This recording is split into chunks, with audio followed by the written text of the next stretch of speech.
It is the 1st of May, Rabbi Levitt, Gemora. Okay, good. Welcome back. Here we Ready go. to go. Good morning, Phil. Yeah, good morning. Okay, let's go. Mhm. Let's see. Let's see. Where are we up to?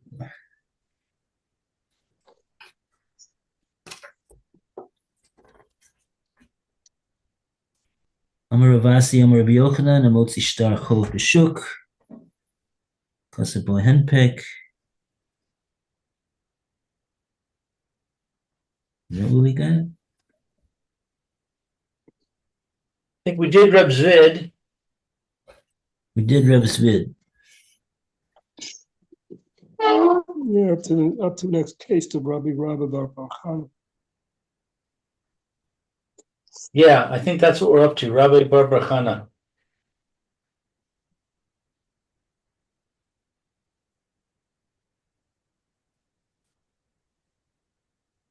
Rabbi Bar Chana? I don't see that. Amar Rabbi Bar Bachan. Amar Rabbi Yochanan.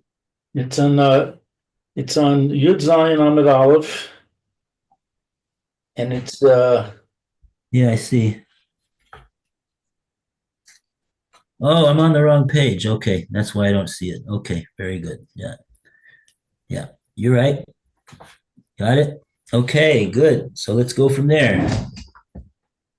Amar Rabbi Bar Chana, Amar Rabbi Yochanan. Rabbi Bar Chana said in the name of Rabbi Yochanan, Mana li biyadecha. The creditor says to the debtor, 100 of mine is in your hand. In other words, you owe me 100. Right. The hala omer, and the debtor says, Ein lecha biadi klum. I don't owe you nothing.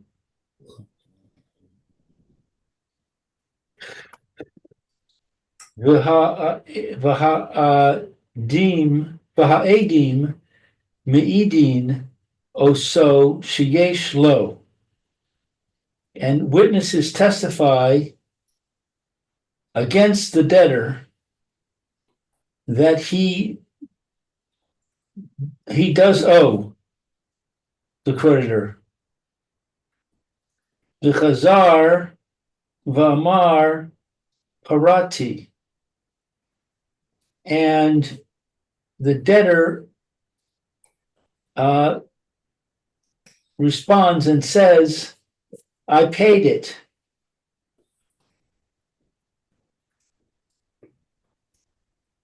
Huchzak kafran leoso mamon. He becomes in the presumption of a denier regarding that money. He's not believed. Mm-hmm.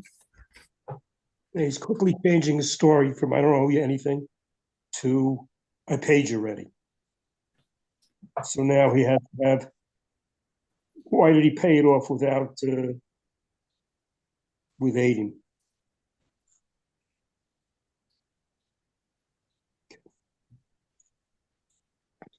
Right, that's what he did. He paid, whatever. He said he paid. The footnote says that He doesn't have any proof. The footnote says that he says, after they testified that I owed the money, I went ahead and paid it. So he's not contradicting the witnesses, interestingly enough.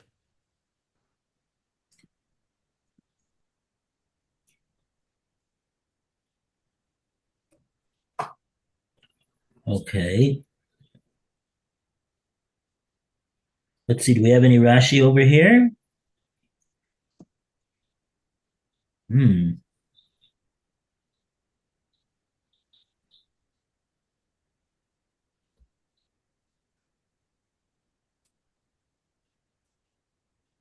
No, it doesn't look like we have any Rashi here at all. Okay. All right, so I'll go on. Ki ha de Shabbosai B'rei to Rabbi Marinos. This is as occurred in the case of Shabsai, the son of Rabbi Marinos.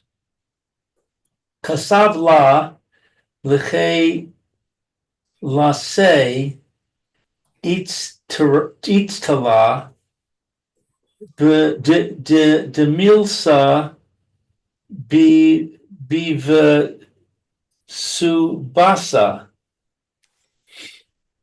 He wrote to his daughter-in-law in her kasuba a fine wool garment. The kibla alei, and he accepted it upon himself.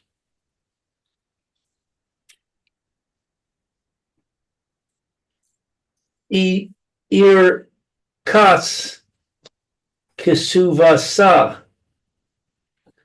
Her kasuba was then lost.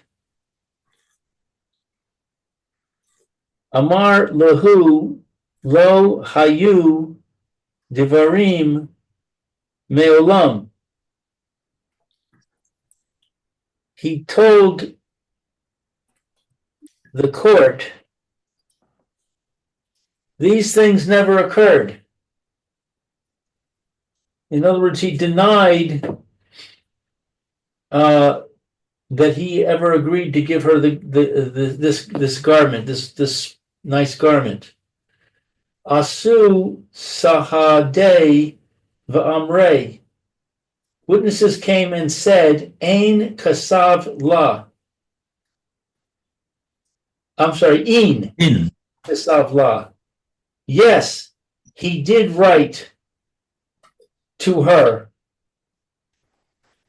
In other words, they said that he promised her the garment in the kasuba.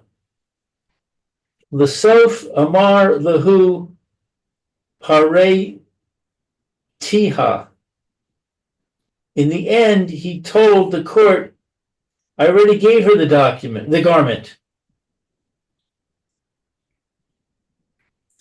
Asa l'kamei de Rebbe Chia.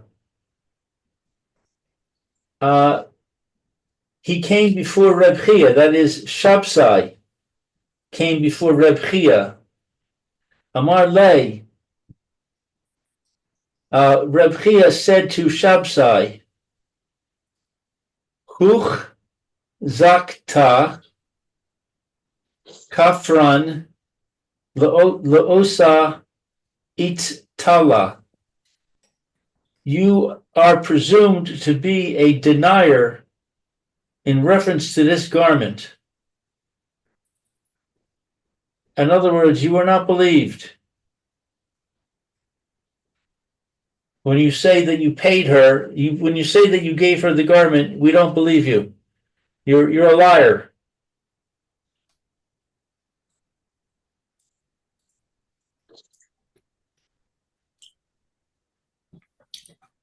Yeah.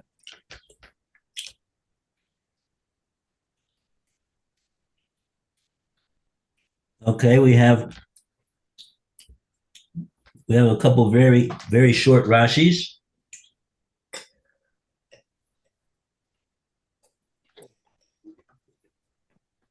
The Itztala is the first one or not? Is that the first one or is the one before that? Itztala. Itztala is one word. Lavush. Yeah, I said it was a short one. Yeah. That's the shortest we get. that's the garment. That's what an Eastler is. Rashi's explaining what the word means. Right. And this next one is right. Actually two words. This one's getting longer. Huzcha kafran oto itzla. He's considered a liar. He's presumed to be a liar regarding that garment, and that is ad shipara, until he pays. Yeah, so that Rashi seems to be missing a little bit. It should read until he pays in the presence of witnesses. And the witnesses testify that he paid, like Rashi said all the times before.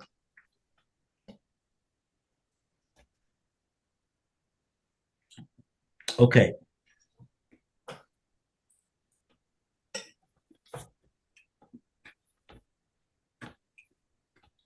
Okay, so that's another instance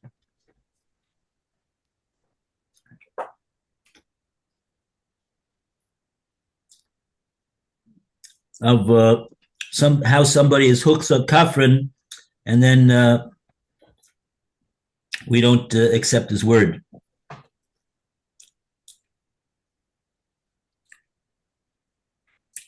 Okay, now we have another case. Amar Rebbe Avin. Amar Rebbe Avin, Amar Rebbe Ila'a, Amar Rebbe Yochanan.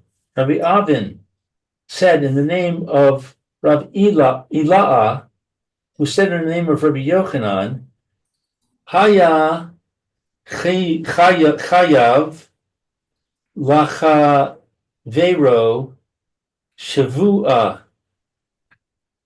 If a person was obligated to swear an oath to his fellow, v'amar nishbati, and he said, I already swore, v'ha'edim me'idin oso shel nishba, but witnesses testify against him that he did not swear. V'chazar v'amar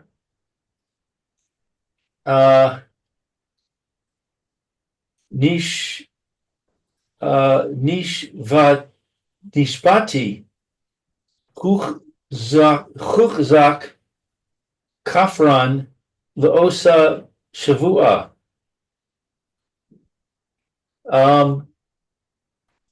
So he then went back and said that I did swear. He's presumed to be a liar in reference to that oath. Yeah, so in other words, once he was rebutted by witnesses in regard to the matter of whether he sweared, he said that he did, and they said he didn't. So even if subsequent to that, he makes a claim that he did finally take the oath. So we don't. So we say that he's a huksa kafran. He's regarded as a denier in regard to the subject of whether he made that oath.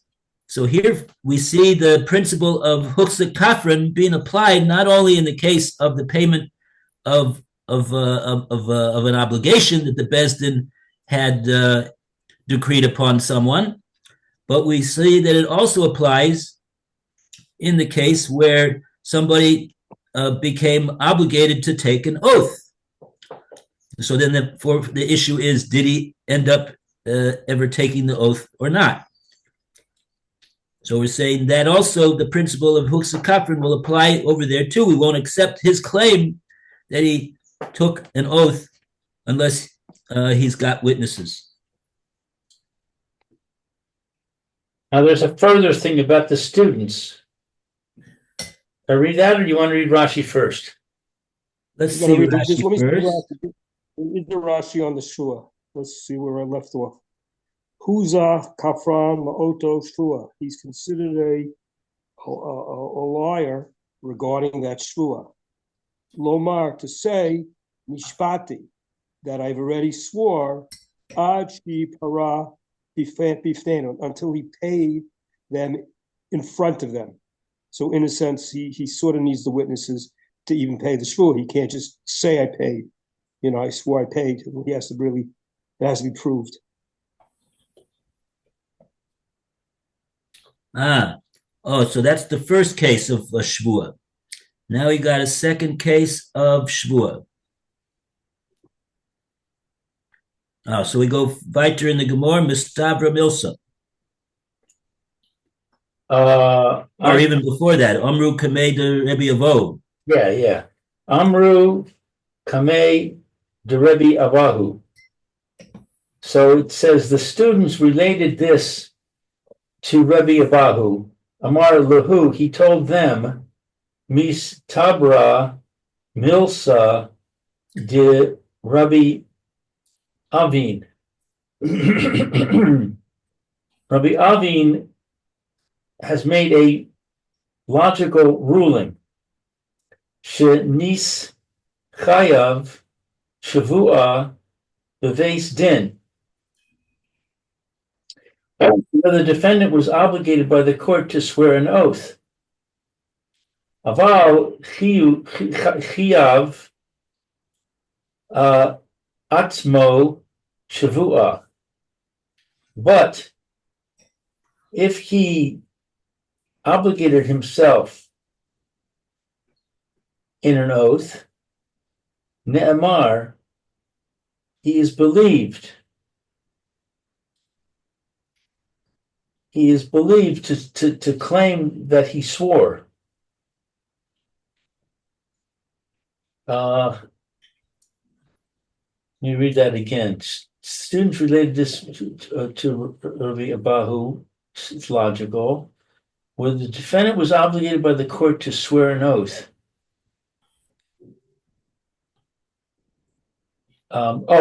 So that's one case. However, if he voluntarily obligated himself to swear an oath, then he is believed. The English says he's believed even if witnesses testify that he did not swear. In other words, he's believed on a later occasion to say that he thereafter did make an oath. Right. Whereas in the case where the Bezdin obligated him to take an oath, so if he claimed that he already made that oath and he's contradicted by witnesses, so then subsequent to that, if he claims that he did ultimately make the oath on a later occasion, we won't believe him because he's hochse kafrin in regard to that shvua. So the Rabbi Avin, rather Rabbi Avo is saying that this that you Talmidim have told me that's what Rabbi Avin said. I would venture to say that makes sense to me that he already said that. He only said that a person could be huchse kafrin in the case where he was obligated by the Bezdin to take an oath. For example, if he was in a case of he claimed and he was a modamixus, so then that's then he's been it's not simply voluntarily that he volunteers to take an oath, but the Torah obligates him to take an oath in the case where he's a modamixus. So that would be a case that it would be mistaber. It would be reasonable to assume that that's the case that Rabbi Avin was talking about. But in a case where the person takes it upon himself when he's contesting with somebody, he says, "I'll swear to you that I don't owe you anything." Nobody asked him to swear. It's not a case where the Bezdin obligated him to make any shvua.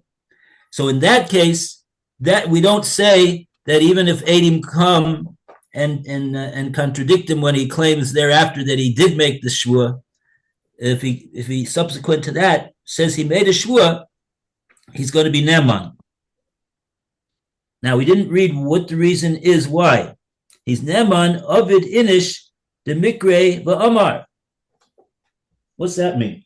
where a person is wont, W-O-N-T, to say that he will not perform that which the court has not obligated him to do. He's wont to say. That means, I guess, that means he wants to say. They will not. Therefore, his prior refusal to swear in the presence of the witnesses does not demonstrate a brazen unwillingness to swear. There's a footnote here. This refusal is viewed as being a delaying tactic, and not as a retraction of his offer to swear, according to Rashi. I guess you can read the Rashi. Oh, I see which Rashi. Yeah, let's see Rashi.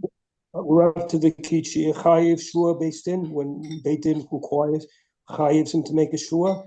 I think we're on that one next. That's the one that's this case before the second case from swearing himself. The Kavan, the Tabu Be'edim, because there was a claim with witnesses, Lakayen Divrei based in, to establish the words of based in, the low Abba, and he didn't come.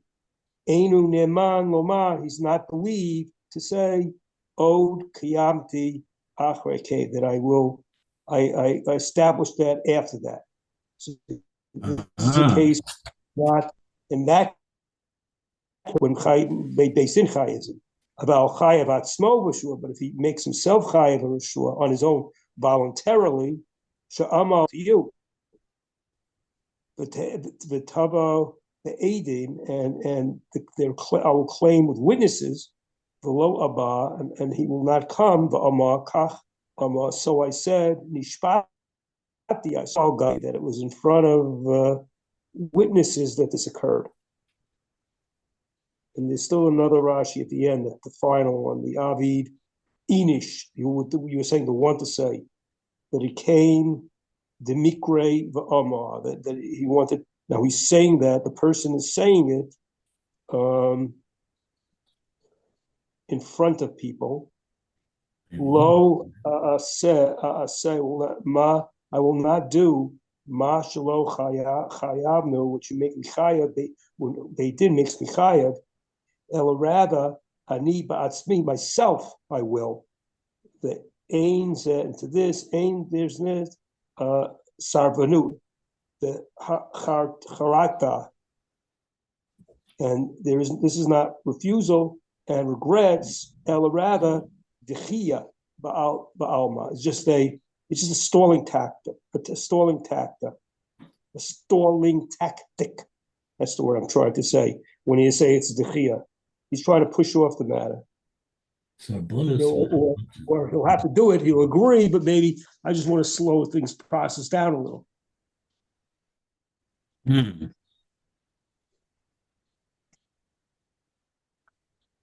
Right. So in other words, even though this person, Jew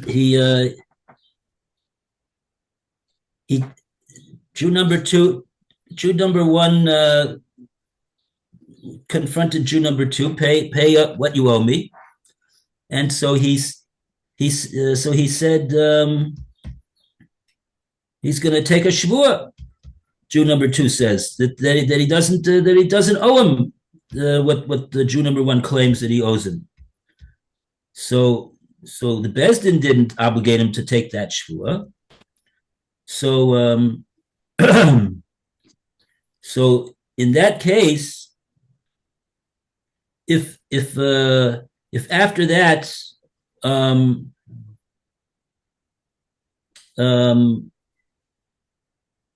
the Jew number one gets together two witnesses and he goes to the guy and he says, listen, you said that you would swear to me that you don't owe me, so do it. And he says, no, I'm not going to do it. I'm not going to do that. And then in a separate occasion, he claims that he did in fact make a shvua. he's going to be Neman in that case. That's the din of this case, where the shvu is not imposed upon by the Bezdin. And the Gemara is answering, what's the reason why we don't say that the guy is a denier, and we're not going to accept when he says the third time that he subsequently he ended up making the shvua. Why don't we say he's a kafrin over here? So the Gemara explains, no, we don't regard him as a kafrin. And Rashi says, why not? Ein zu sarbonus v'charota. It's not called sarbonus and charota. Ela dechia ba'alma. It's called the dechia ba'alma. He's just pushing the guy off. But it's not called. Rashi uses these words sarbonus, that he's being a sarban, a refusenik. Yeah, I don't know why Rashi didn't just say the same thing that we've been saying all along, that he didn't that he was we don't say that he's meiz la'avor al pi bezdin. I guess because we don't have anything that Bezdin said that he was supposed to do. He's the one that said that he's going to do that, and now he's saying he's not going to do it. So that's not regarded as being so. In other words, you know what it means? I think what Rashi means to say, this is not sarbonis and charota. Charota, regret on what? Regret on this that when he originally said, I'm gonna swear to you that I don't owe you the money. That's what Jew number 2 said. He said, so he imposed upon himself.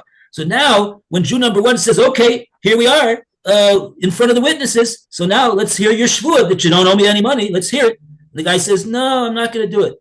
So Rashi's saying we don't regard the guy when he says, "I'm not going to do it." We don't regard it as though, oh, he's just having regret on that he originally obligated himself to yes, make a shvuah for Jew number 1.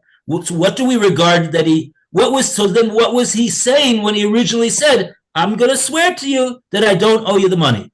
Says Rashi, we regard that as a dechia ba'alma. When he originally said, I'm going to swear to you that I don't owe you the money, that was just a push-off.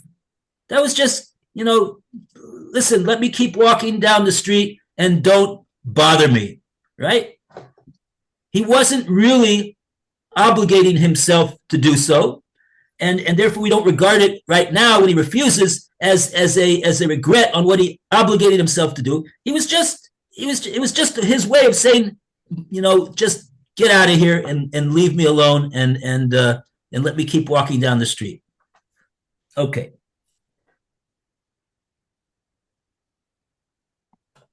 I mean, of course, it's certainly not the straightest way to deal with people, and it's probably something that the Mesillas Yesharim talks against doing. But at any rate, we're not learning Mesillas Yesharim right now. We're learning the Gemora in Bava Metzia, and the Gemora in Bava Metzia says that doesn't make this person into a denier, because we understand that when he originally committed himself, he wasn't really committing himself. Okay.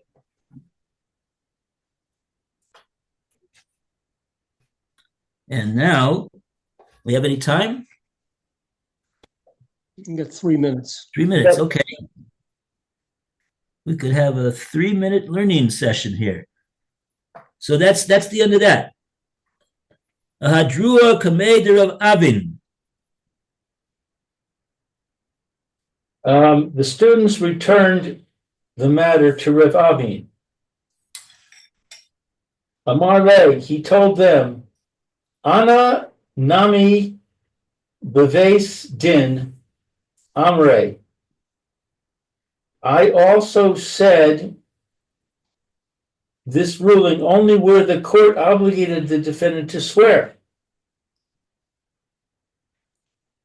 Oh, very good. So he's agreeing that Rebbe Avo got it right.